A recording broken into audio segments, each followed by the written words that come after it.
Bonjour les toqués du Tic Tac, comme promis lors de la remise des prix de la montre de l'année 2024, qu'évidemment vous vous êtes empressé d'aller voir pour connaître tous les résultats. Pas encore? Ok, pas de problème. Je vous mets l'affiche. Je disais donc comme promis lors de la cérémonie 2024, où nous avons fait un reveal mondial. Voici le moment d'ausculter le reveal. La tagueillère Carrera chronographe tourbillon Senna. Et pendant qu'on y est, sa petite sœur, récemment sortie également, la tagueillère Carrera chronographe tourbillon Porsche Panamericana. Reveal My Watch oblige, commençons par la série limitée Senna éditée à 500 exemplaires. Vous voulez revoir le petit clip qu'on a monté pour la cérémonie? Pas de problème, je vous le mets. Le voici.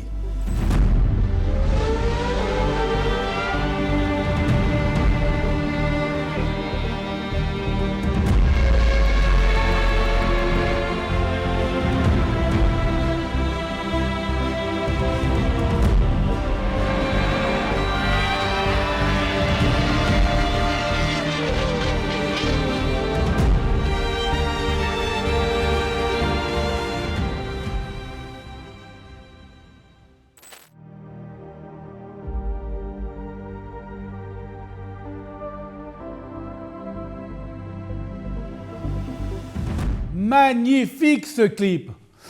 Ah, on n'en est pas peu fiers.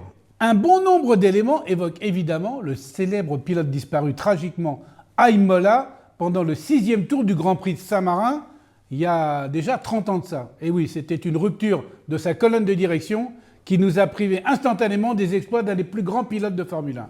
Plus grand pilote de Formule 1, 41 victoires en Grand Prix, quand même pas mal. 30 ans après ce drame, Tagueillère lui rend hommage, un hommage mérité avec une pièce dont la technicité aurait plu aux champions qui adoraient les belles mécaniques et aussi les belles montres, car il était ambassadeur iconique de Tagueillère à l'époque. Sur ce tourbillon, évidemment, le nom Senna et le logo du pilote, un S en forme de virage, figurent en bonne place sur la lunette tachymétrique en carbone. Normal, me direz-vous, puisque cette lunette est l'accessoire automobile à part entière de la montre, puisqu'elle permet de connaître la vitesse d'un véhicule sur une distance de 1 km. Et oui, je prends le chrono, je déclenche le chrono, je fais 1 km, j'arrête le chrono, et l'aiguille du chrono m'indique la vitesse moyenne en km/h sur la lunette. Je rappelle que selon une étude menée à l'aide de l'intelligence artificielle avec des données de 1983 à nos jours, Ayrton Senna serait le pilote le plus rapide de tous les temps. Donc seul lui et quelques autres évidemment pourraient profiter pleinement de l'échelle entre 300 et 400 km/h. Ne vous y risquez pas, ça peut être un peu dangereux. On retrouve également le S logo de Senna dans le compteur des heures de chrono à 9 h. Autre allusion à la course, le motif damier gravé sur le cadran. On le devine à peine car il est très discret mais bien présent sous les ponts squelettés. Le boîtier de 44 mm est en titane grade 2. Il est brossé et sablé. Perso, je préfère le titane grade 5 car il est moins sensible aux rayures. Mais il est aussi moins facile à usiner. Et puis le prix n'aurait pas été le même non plus.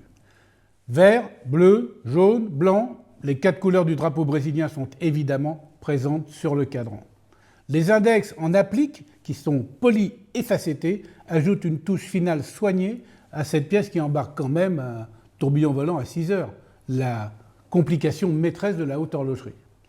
Au dos de la montre, un sablage fait ressortir la vue d'un Ayrton Senna portant son casque. Ultime clin d'œil très sympa au pilote, qui toutefois ne permet pas de voir complètement le calibre par l'arrière.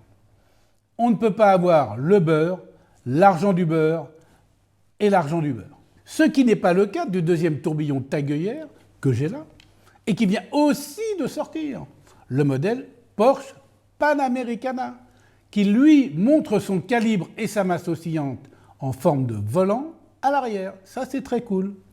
Alors les deux références ont le même calibre, un calibre de chronographe à tourbillon, mais ce ne sont pas du tout les mêmes montres, puisque celle que j'ai dans les mains, celle-ci ne fait que 42 mm de diamètre. Et elle célèbre une course mythique, la Panamericana, surnommée aussi la Paname. Un rallye légendaire de plus de 3000 km qui se déroulait du nord au sud du Mexique de 1950 à 1955. 5 éditions, mais elle a été arrêtée car trop dangereuse, trop de morts. Et puis ça a été repris en 1988 pour faire évidemment un rallye historique. C'est un peu la même histoire que pour les 1000, ce qui me donne l'occasion de saluer nos amis de chez Chopard, Grégory Galifi-Lebeau, et de mettre une fiche pour ceux qui n'ont pas vu l'émission. Alors cette montre-là, elle est produite en moins d'exemplaires, 255 seulement. Pourquoi 255 ? Un clin d'œil au 55 qui ornait la Porsche Spyder qui a gagné cette course en 1954. Mais pourquoi 255 plutôt que 55 ou 155 ou 355 ? Ça, l'histoire ne le dit pas. Si vous avez la réponse, vous le laissez en commentaire. D'ailleurs, il y a un très beau Spyder qui est marqué ici, gravé sur le côté de la carrure. Franchement, je préfère celle-ci. C'est un avis pas du tout objectif, puisque moi, on le sait, je suis un fanat de Porsche. Ce que je trouve en plus, c'est que le bracelet à petits trous, il est en parfaite adéquation avec les bolides de la Panamericana qui courent à l'heure actuelle. En plus, rappelons que c'est à cause de cette course, la Panamericana, que Jacques Heuer a appelé sa montre Carrera. Carrera qui veut dire course en espagnol, parce que c'est la Carrera Panamericana. Et c'est aussi à cause de cette course que le nom Carrera a été choisi par Porsche. J'ouvre une parenthèse beaucoup plus moderne, c'est aussi de la course Carrera Panamericana que vient le nom de la Porsche Panamera. Et voilà, vous avez tout compris. Alors pourquoi je préfère aussi celle-ci ? Bon, j'avoue, j'adore Ayrton Senna et c'est un pilote de légende. Mais moi, à l'époque, j'étais plutôt supporter d'Alain Prost. Et mon pote, Albert, le faucheur de Marguerite, lui, son idole, c'était Ayrton Senna. Alors ça donnait lieu à des discussions endiablées à n'en plus finir.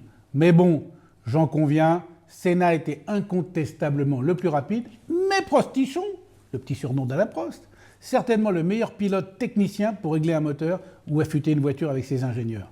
Et voilà, les deux se tiraient la bourre en permanence, c'était formidable, vraiment un combat de gladiateurs à cette époque. Je préfère aussi celle-ci, car je trouve le design chromatique plus réussi avec ce jaune, ce noir et ce gris métallisé que donne l'acier. Oui, le boîtier de celle-ci est en acier et non pas en titane. Et puis le logo Porsche, pour un porschiste, et la Panamericana qui coiffe le tourbillon, le petit mot, juste comme ça a de la gueule.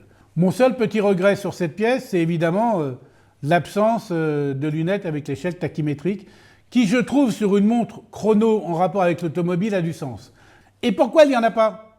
Parce qu'il fallait choisir, bananas, puisque la montre est légèrement plus petite, de 2 mm, donc c'était difficile de placer à l'intérieur du cadran une échelle lisible de 0 à 60 pour les minutes ou les secondes. Et puis comme ça, cela les différencie encore un peu plus. Deux modèles, c'est bien. Vous hésitez ? Prenez les deux. Quand on aime, on compte pas. En plus, sur les deux, il y a une glass box en saphir traitée anti-reflet.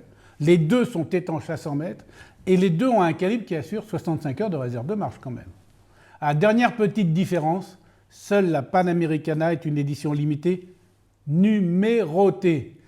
Et moi, j'aime bien quand c'est numéroté. Mais j'avoue que ça frustre aussi beaucoup de collectionneurs qui s'attachent au numéro. Un veut le 18, un veut le 14, etc. Donc évidemment, ça, c'est pas toujours facile. Dernier point commun, allez, je vous le dis, bon, les boucles déployantes, tout ça, évidemment, deux montres parfaitement finies, superbes, un tourbillon à un prix quand même très acceptable pour un tourbillon, qui plus est chrono, et puis les deux ont une qualité extrême que peu de montres ont. Je crois que si, presque toutes l'ont. Quand elles sont arrêtées, elles vous donnent l'heure exacte 2 fois par jour. Allez, à tout à l'heure. On démarre, on ferme la portière et on part faire la course.